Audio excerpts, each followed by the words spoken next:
Please open your Bibles with me to Mark chapter 10. Mark chapter 10. Each week, over the last little while, as we've been studying prayer, I've been trying to leave one impression, one thought, one thing that you take away as it relates to going deeper into prayer, as it relates to more, if you will, intimacy with the Almighty. And we started several weeks ago, not the series, but in this line of thinking, where we're contemplating who it is that we're addressing. Our Father, which art in heaven. And then begin to look at the goals.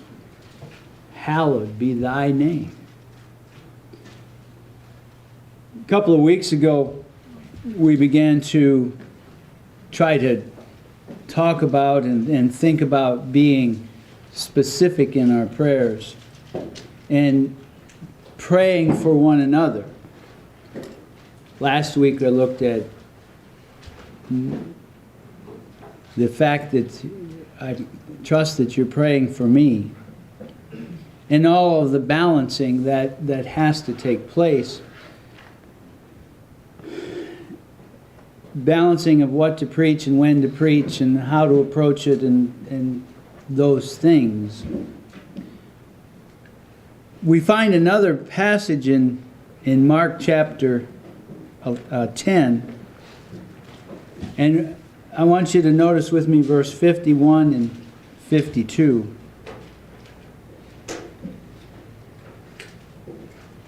And Jesus answered and said unto him, What wilt thou that I should do unto thee?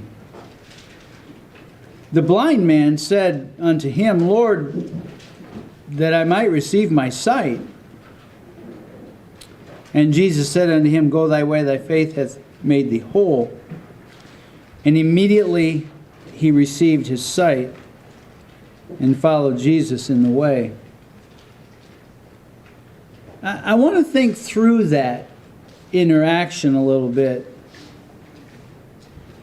I think it's healthy to think through this interaction a little bit. I think it's healthy to think through the endeavor to pray. What are we doing? What's the goal?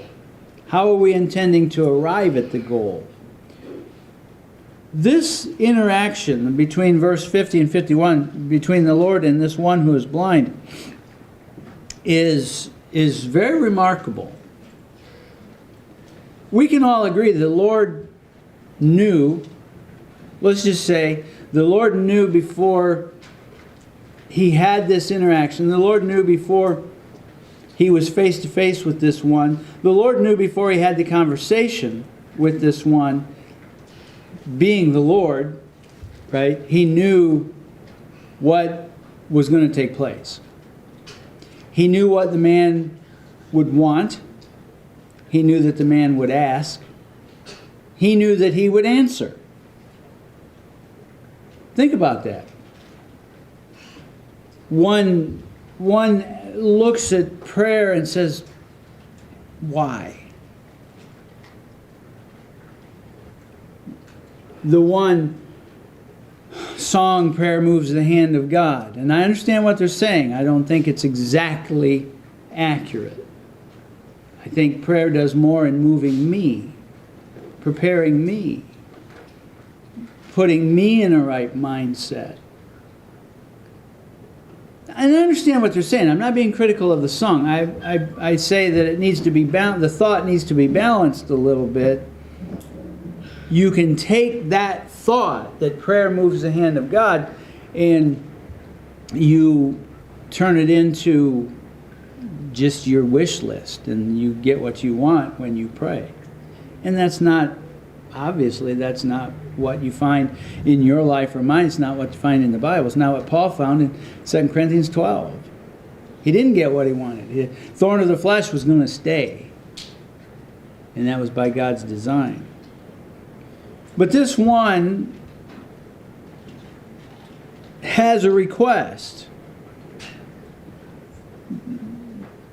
He's not telling God what to do necessarily. He's not telling God how to run his business, how to do his job. But he has to ask the question. The Lord knew that the request would be asked. The Lord knew what he wanted before he had the interaction. But I take the position he had to ask. I take the position that without this specific request, that man would not have received his sight that day. And now we begin to zero in on the target of what prayer is. And on the one end, it's not just telling God how to do his job. It's not just telling God, here's my grocery list, give it to me now. It's not that. It's not, oh, well, God's going to do what God's going to do, and I don't care. Well, yes, we do care. Somewhere in the middle is this interaction. What wilt thou that I should do unto thee? Tell me what you want. Articulate your desire. Now, articulate your desire in remembrance of who it is that we're addressing, God of the universe. But articulate the request. It's logical to me to say, had he not asked, he would have not received his sight. Although the Lord had every intention of giving him his sight upon request. And so it's very specific. It's not a vague appeal to mercy. Oh Lord, have mercy on me. It's not a general thought of, oh Lord, bless me. And many times, when we get in the habit of what we call prayer, when we're doing it in the habitual sense, we're praying before a meal or times that we've developed as consistent, get up in the morning maybe and have some time with the Lord. And many times those habitual times of prayer turn into, if we're not careful, just generalized statements. Bless me today. Have mercy on me today. And not getting into the specifics. Lord, I'm burdened for this person that I usually interact with today. Help me interact with that person in a way that I can show forth Christ. I get that specific nature from this text. What do you want that I should do unto you? Have mercy on me.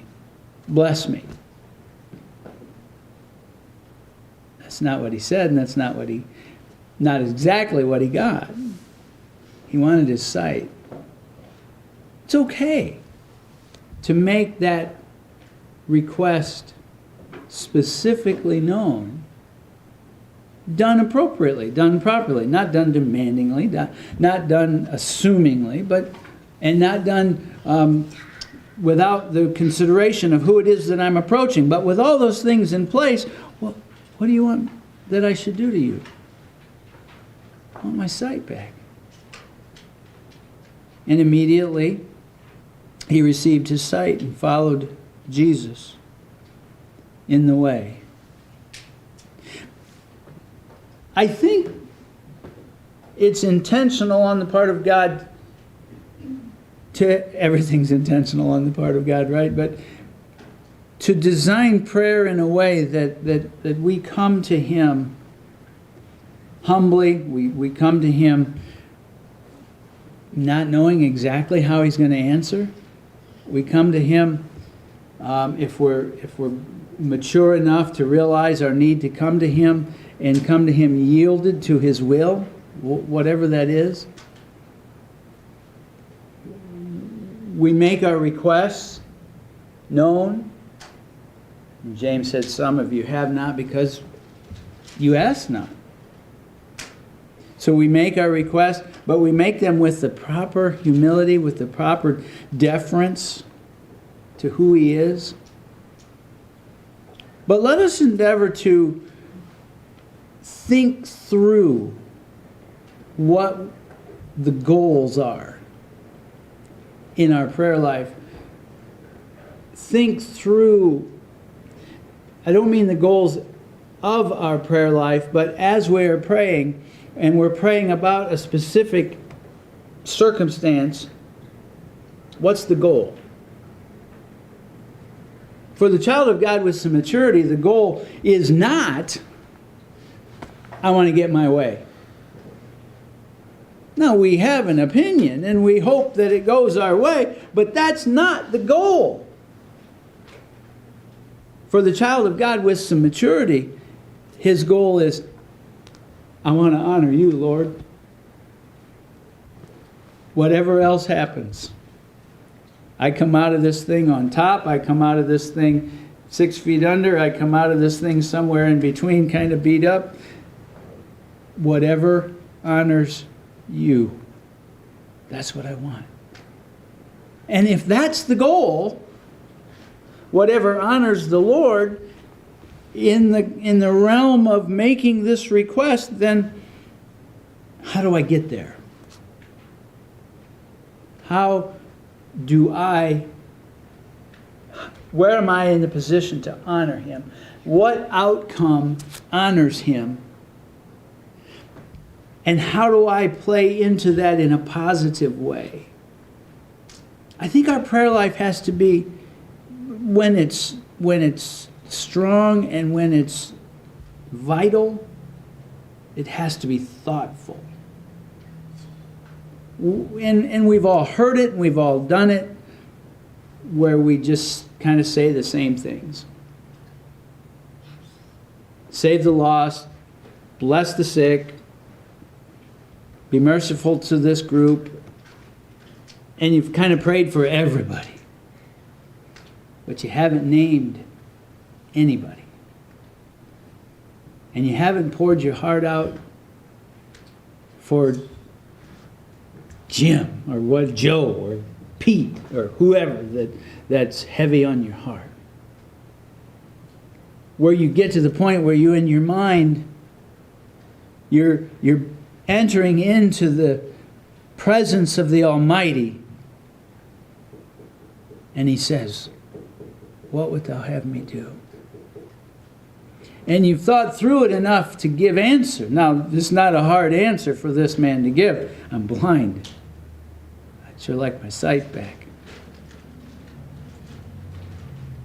But as we think deeper, what's the goal? How do I make it to the point where I'm supporting that goal? The goal is to honor God. The goal thus is for me to be in His will. The goal thus is for me to be walking in obedience to His word.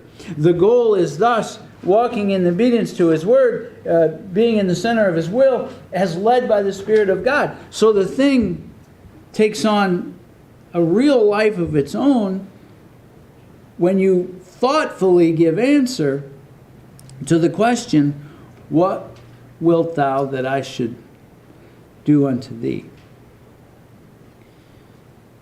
And so then that prayer that I mentioned, save the lost. Who? How? How would you have me in the middle of that? And so you narrow it down to Pete. And my interactions with him, I hope that they're in a way that I can point him to the Lord.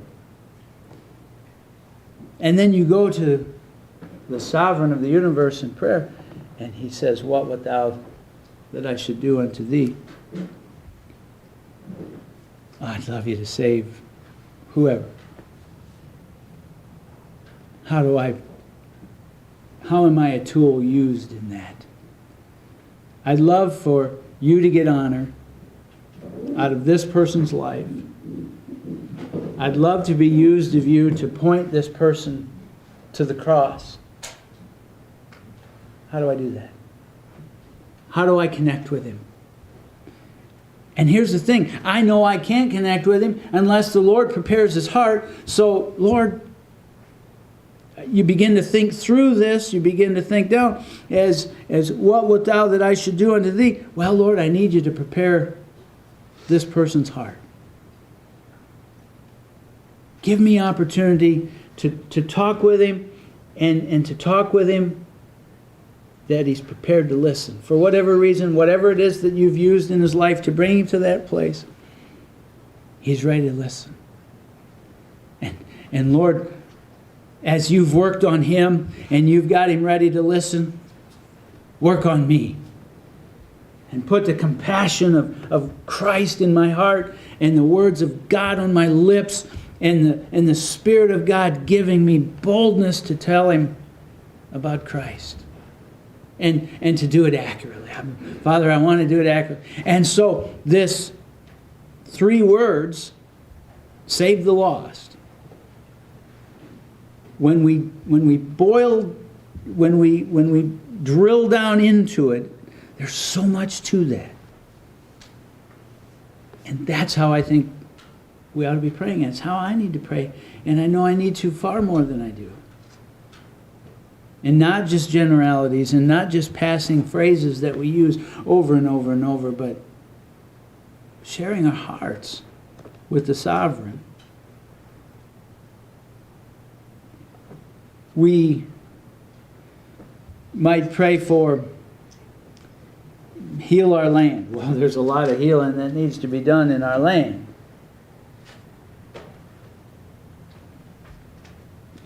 Well, where do you take that? What does it need? Well, you can count dozens of things that it needs without trying real hard at all.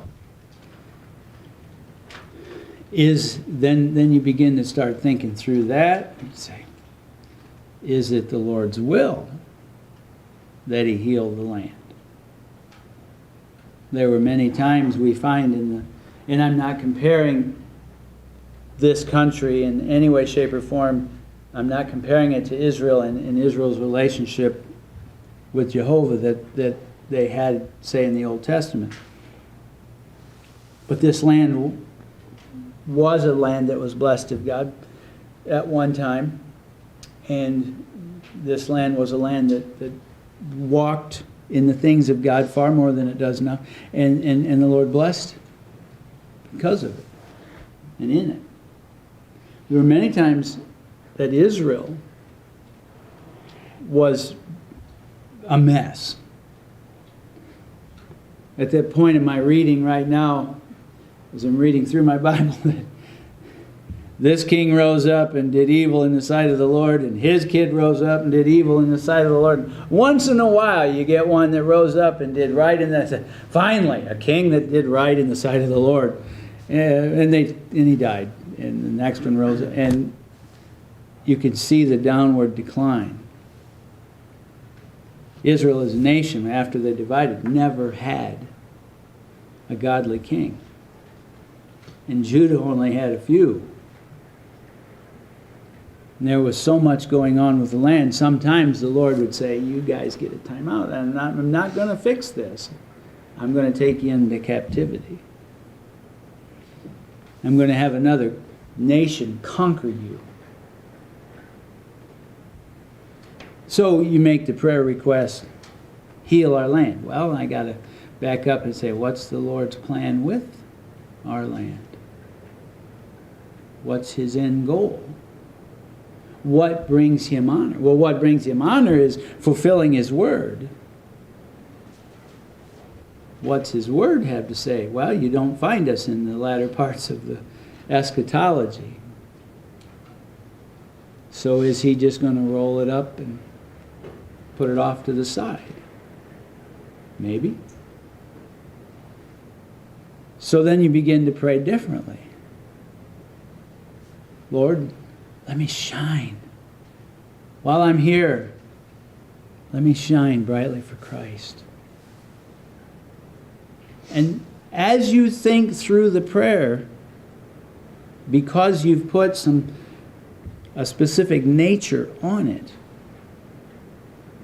your prayers become more thoughtful, more definite, more defined. All in the category of, I'm approaching the Almighty, may His will be done. May He be honored.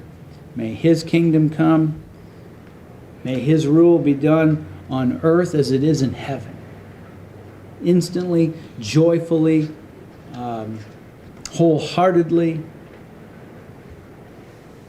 And so there's so much to be said in these two verses about this quick interaction. We might pray, heal the sick. Well, let's get down to specifics. Who? How? What might be the will of God for this one might not be the will of God for that one, and I have to yield to that. I have to reflect that. All of this requires some thoughtfulness and more investment. Probably more tears, and more sweat. But it's really two different kinds of correspondence. You have one kind of correspondence where somebody's away from the family for just a quick trip and just calling. I'm going to be back tomorrow, so it's not like a long ordeal, but hey, I got here fine. Everything good with you guys up there? Yeah, everything's fine up here. Okay, I'll do this thing and I'll see you tomorrow afternoon. And not a lot that's going on in that conversation in that scenario. Just simple sharing of facts. Not a lot of heartfelt correspondence where I'm thinking through goals and outcomes and all of those things. But another kind of correspondence is in the corporate world, one person is sent from one facility to another to solve a serious problem that's got all the lines are shut down and there's this serious problem, and one person is dispatched and he gets over there and he's in over his head. And he calls back to the owner of the business. Here's the situation. Here's what I found. Here's the situation. Now, I'm an employee and I'm talking to the owner. What do you want me to do?